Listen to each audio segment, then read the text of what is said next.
Good morning.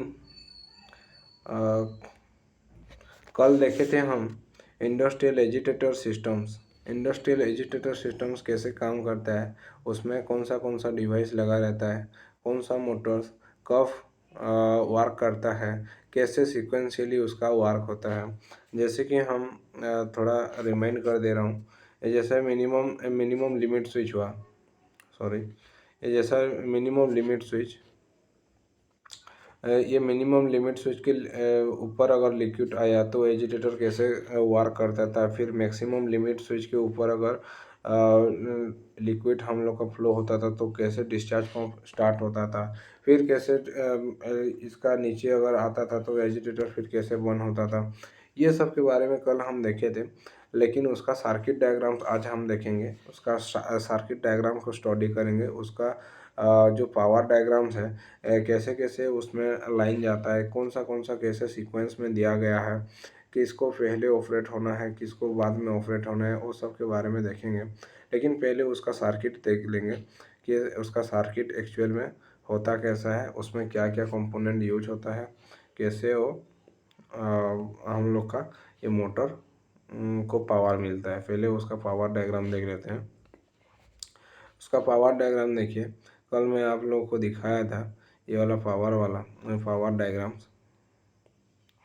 ये वाला power diagrams कल आप लोगों को दिखाया था।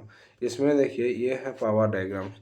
इसमें जो है, इसमें 3 ठो मोटर्स है। ये हो गया हम लोग का फीड पंप जो मैन्युअली स्टार्ट होता है। ये हो गया हम लोग का एजिटेटर मोटर्स जो हम लोग का मिनिमम लिमिट स्विच जो है, मिनिमम लेवल लिमिट स्विच, उसको क्रॉस करने के बाद एजिटेटर जो स्टार्ट होता है। और ये हम लोग का क्या, ये डिस्चार्ज पंप है जो मैक्सिमम लिमिट स्विच लेवल पार होने के बाद ये डिस्चार्ज पंप जो स्टार्ट होता है।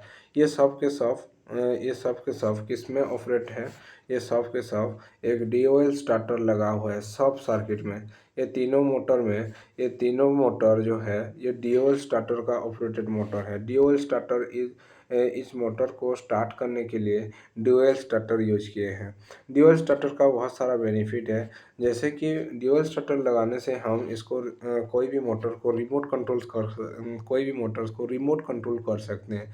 रिमोट कंट्रोल्स यानी कि दो जगह से एक मोटर को हम कंट्रोल कर सकते हैं।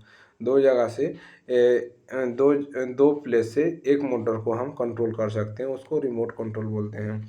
दूसरा बेनिफिट ये है, हम इसको ऑटोमेटिक कर सकते हैं। अगर हम DOL स्टार्टर को यूज करते हैं एक स्क्वायरल केज इंडक्शन मोटर को स्टार्ट करने के लिए, तब हम DOL स्टार्टर से वो मोटर को हम ऑटोमेशन भी कर सकते हैं। उसके ज़रिए हम ऑटोमेशन कर सकते हैं। बाकी स्टार्टर में क्या होता है, उसका थोड़ा डिफ़िकल्ट होता है, लेकिन DOL स्टार्टर जो है इजीली प्रोसेस से होता है। और इसका जो इंस्टॉलेशन है, मेंटेनिंग है DOL स्टार्टर का बहुत कम, बहुत अच्छा से, मतलब इजीली हम उसको इंस्टॉल कर सकते हैं, उसको हम इजीली कनेक्ट कर सकते हैं।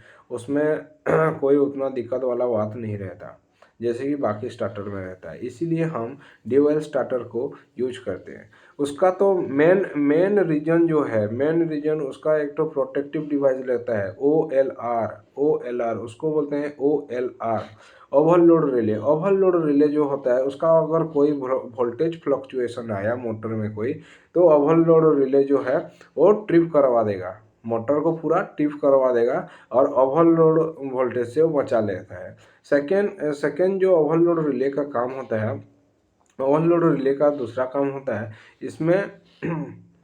इसमें मान लीजिए तीन फेज है, RYV। आर अगर कट हो गया, कहीं पे ब्रेक हो गया, तो 2 फेज से मोटर चलेगा तो मोटर को हार्म पहुंच सकता है। इसीलिए इसी वजह से इसी को रोकने के लिए ये OLR काम करता है। दूसरा काम ये करता है कि अगर कहीं पे फेज ब्रेक हो गया तो OLR हमको उसको सेंस करके मोटर को ट्रिप करवा देगा। तीसरा काम जो है तीसरा काम जो है कि उसका कॉस्ट वास्ट भी मतलब बहुत कम पड़ता है, इसीलिए हम DOL स्टार्टर को प्रीफर करते हैं। तो हम ये पावर सर्किट DOL स्टार्टर का बात इसलिए बोल रहे हैं कि पावर सर्किट को जानने के लिए हमको मेनली अगर ड्यूअल स्टार्टर को जान लिया कि ड्यूअल स्टार्टर का कैसा कैसा क्या कंपोनेंट लगा रहता है, इसका कैसे फंक्शन होता है, कैसे वर्किंग होता है, कैसे ऑपरेट होता है, अगर इसको जान लिए तो हम ये सर्किट को, इसका पावर सर्किट को इजीली हम उसको फॉलो कर सकते हैं और जान सकते हैं। इसको आराम से हम इसका मतलब पावर कैसे कैसे जा रहा है, कौन सा मोटर कैसे टाइम पे स्टार्ट हो रहा है, क्या हो रहा है, हम सब कुछ जान सकते हैं। लेकिन उसको जानने के लिए पहले हमको ड्यूअल स्टार्टर के बारे में जानना पड़ेगा। तो चलिए, ड्यूअल स्टार्टर जो है ये है डायरेक्ट ऑनलाइन स्टार्टर। ड्यूअल का फुल फॉर्म है direct online starter. Dual starter mainly consist of ICTP switch. ICTP आप सभी को पता होगा, आईसीटीपी मतलब आयरन क्लेड ट्रिपल स्विच, ठीक है। आईसीटीपी कुछ नहीं होता। आईसीटीपी मेनली तीनों लाइन में तीन ठो फ्यूज मतलब उसको कैरी करता है। फ्यूज तीन ठो लगा रहता है तीनों फेज में, ठीक है। फ्यूज का काम ये होता है, फ्यूज का काम जो है शॉर्ट सर्किट को डिटेक्ट करके मोटर को प्रोटेक्ट पहुंचाता है। जब कोई भी दो सर्किट अगर शॉर्ट हो गया, शॉर्ट होने के कारण ये फ्यूज उसको डिटेक्ट कर देगा और सडनली उसको ब्रेक कर देगा, वो सर्किट को ब्रेक कर देगा, ठीक है। आईसीटीपी स्विच का मतलब फंक्शन खत्म हो गया, आईसीटीपी गया, उसके बाद कॉन्टैक्टर आया। कॉन्टैक्टर ये और क्या रखता है, कॉन्टैक्टर रहता है। कॉन्टैक्टर का काम क्या होता है, contactor is a mechanical device which breaking carry and क्या ब्रेक करता है, सर्किट को ब्रेक भी कर देगा, ब्रेकिंग में काम आता है। कॉन्टैक्ट को करंट कैरिंग करता है, कॉन्टैक्ट को मेक करता है, एक सर्किट को वो बनाता है, एक सर्किट का लूप वो बनाता है कॉन्टैक्टर, ठीक है। कॉन्टैक्टर मेनली ड्यूअल स्टार्टर में तीन ठो मेन कॉन्टैक्टर रहता है, तीन ठो मेन कॉन्टैक्टर रहता है और एक ठो ऑक्सिलरी कॉन्टैक्टर रहता है। किसी किसी में दो ठो भी ऑक्सिलरी कॉन्टैक्टर रहता है, उसको रिमोट लोकेशन करने के लिए और ऑटोमेशन करने के लिए उसमें दो ठो ऑक्सिलरी कॉन्टैक्टर दिया जाता है। और तीन ठो तो मेन मस्ट है, तीन ठो मेन कॉन्टैक्टर मस्ट है तीनों लाइन के लिए, आर वाई वी के लिए, ठीक है। तो ये तीनों कॉन्टैक्टर आप देख सकते हो यहाँ पे, ये तीनों कॉन्टैक्टर हैं। ये हो गया L1, ये L2 और ये L3 के लिए, ठीक। उसके बाद और लगा रहता है और है overload relay, OLR। Overload relay का मेन काम होता है वो वोल्टेज वेरिएशन को, ओ एल आर का मेन फंक्शन है वोल्टेज वेरिएशन को, अगर कोई वोल्टेज वेरिएशन होता है तो उसको मोटर को डायरेक्ट सडनली ट्रिप करवा देता है। उसके बाद ये हो गया मोटर सेक्शन और ये हो गया एक तो स्टार्ट स्विच, ये नॉर्मली ओपन स्विच है। और ये हो गया स्टॉप स्विच, ये नॉर्मली क्लोज स्विच होता है। उसके अलावा और एक तो डिवाइस रहता है, उसको बोलते हैं नो वोल्ट कॉइल। ये हो गया नो वोल्ट कॉइल, ये NVC इसका शॉर्ट फॉर्म है। ये नो वोल्ट कॉइल क्या करता है, ये एक तो इलेक्ट्रोमैग्नेटिक सर्किट है। इलेक्ट्रोमैग्नेटिक सर्किट ऐसा एक तो कॉइल रहता है, इसमें जो कॉन्टैक्टर का जो कॉन्टैक्टर इसमें ऐसा रहता है। जब ये कॉइल एनर्जाइज होगा तो ये कॉन्टैक्टर को ये अपने तरफ खींचता है। अपने तरफ खींचने से इसका जो लाइन का टर्मिनल और मोटर का टर्मिनल ये है, ये कॉन्टैक्टर के थ्रू कनेक्ट होता है। कनेक्ट जब होगा तो पावर लाइन इधर से होके ये पूरा मोटर के पास पहुंचता है। बस इतना ही इसका कंपोनेंट रहता है। तो अभी उसका ऑपरेशन देख लो, ये कैसे ऑपरेट होता है। इसका ऑपरेशन बहुत ही सिंपल है।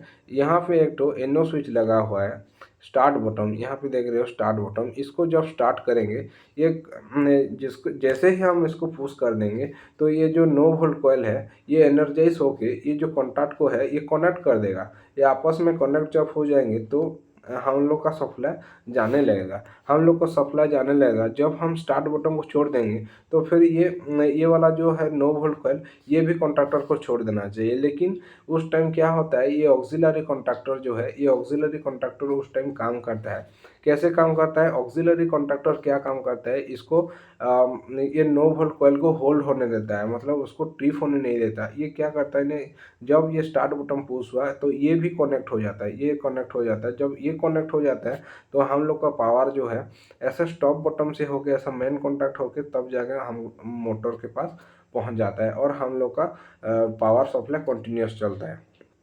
ठीक है, लेकिन अनफॉर्चुनेटली कभी अगर शॉर्ट सर्किट हो गया तो आईसीटीवी मोटर को ब्रेक कर देता है, आईसीटीवी ब्रेक कर देता है।